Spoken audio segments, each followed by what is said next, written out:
И происходит из Москвы. А про КГБ? Да, вот в Беларуси КГБ называется, да? Там как бы все традиции восстановлены. Единственная страна, где КГБ. В России даже нет, а здесь КГБ. Недавний, ну как уже давний достаточно случай. Значит, Павел Гриб, украинский парень, переписывается в Фейсбуке с девочкой, выезжает в Белоруссию, исчезает и оказывается в краснодарской тюрьме. Что это значит? Почему так произошло? Вот как вы думаете, как это получилось?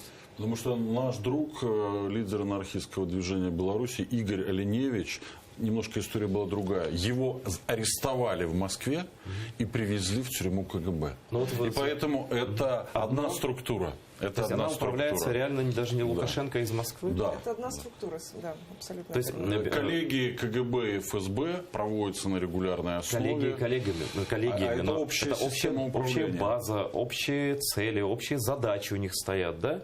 Общая граница. И, ну, то есть, грубо говоря, украинским, там, скажем, активным каким-то людям, да даже и не очень активным, лучше бы не соваться, да, в принципе, в Беларуси. Они могут в щелкне отказаться в Красноярске, в Краснодаре, там где угодно. Или вообще исчезнуть могут.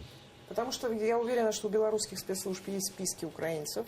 На случай, если они вдруг появятся на территории Беларуси, они будут тут же арестованы и переданы в Россию. Некоторые считают, что Беларусь такая спокойная страна, в отличие от России, куда можно ездить. Ну вот сейчас же уже и украинские политики, и дипломаты говорят о том, что, в общем-то, на территорию Беларуси не рекомендуется ездить. То есть в плане спецслужб Беларусь уже аннексирована, в принципе, да?